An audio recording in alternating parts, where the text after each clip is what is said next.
President Ferdinand Bongbong Marcos Jr. expressed his enthusiasm for the Philippines' participation in the Regional Comprehensive Economic Partnership or RCEP agreement and anticipates vast opportunities for the country.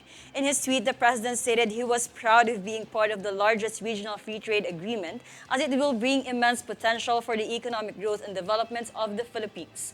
RCEP is a bilateral free trade agreement or FTA between the 10 member states of the Association of Southeast Asian States and its 5 FTA partner organizations such as Australia, China, Japan, New Zealand, and South Korea. The Philippines was the last nation to sign up for the agreement.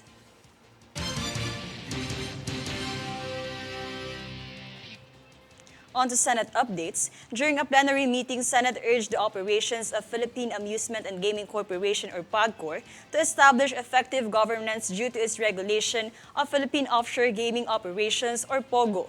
According to Senator Grace Poe, there must be a clarity on PAGCOR's role in the operations of POGO. Moreover, she emphasized that the non-resolution of PAGCOR's inherent conflict of interest with POGO might negatively affect the lives of Filipinos. Furthermore, the senator urged PAGCOR to mandate and authorize over the gaming industry in the country. On the other hand, Senator Cheese Escudero intends to remove the no permit, no exam policy in educational institutions. Daniza Lopez for the full report.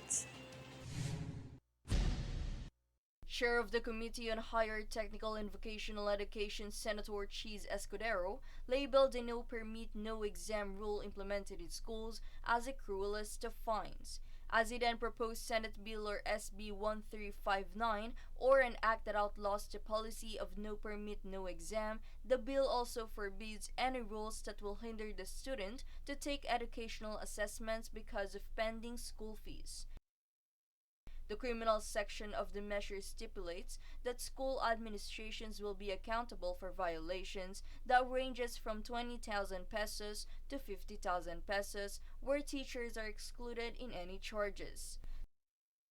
Senator Cheese Escudero also made a clarification that SB 1359 will not remove the debt of the student to school, whereas it will only request that payment will be postponed temporarily until the student is permitted to take the examination or assessments. For Golden Nation Network, this is Daniza Lopez. In other events, Senator Robin Padilla declared that his charter reform consultation hearings will start next month with or without the support of the Senate leadership. Upon hearing that the lower house counterpart committee had adopted the resolution that seeks to modify the 1987 Constitution, Senator and Chair of the Senate Constitutional Amendments and Revision of Codes Committee Padilla prefers Constituent Assembly or CONAS over Constitutional Convention or CONCON in these amendments. However, the lower house panel's preference for a constitutional convention is a vital point of contention.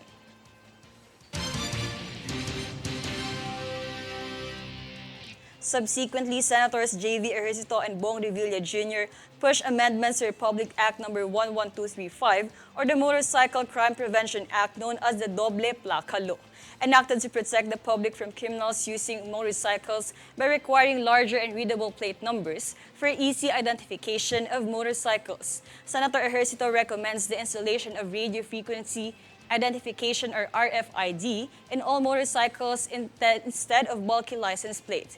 He added that even the penalties are too much for motorcycle riders, amounting to 50,000 to 100,000 pesos. Meanwhile, Senator Bong Revilla Jr. backed the said legislation did not completely address motorcycle-related crimes, highlighting that one of the outcomes of this law will lead other law enforcers to start extorting cash and discrimination against the motor riding public. Additionally, Senator Raffy Tulfo named motorists are the most harassed and discriminated drivers in the Philippines. This resulted in the lawmaker urging the law enforcers to cease harassment tactics against motorcycle riders reported in checkpoint operations. Senator Tulfo stated that he can attest to the case, witnessing riders being oppressed by the law enforcers supposed to inform the policies and norms to protect lives and property. He reiterated that patrolmen to exercise maximum tolerance in fulfilling their primary responsibility of security checkpoints. In a separate story, Senator Ronald De La Rosa wants to abolish party list system in the 1987 Constitution due to its redundant representation. Senator De La Rosa stated that the reason behind his proposed abolishment is due to the existence of district representation. Up next, a News Force. UNESCO Director General Audrey Azoulay says online manipulation of users and hate speech must stop.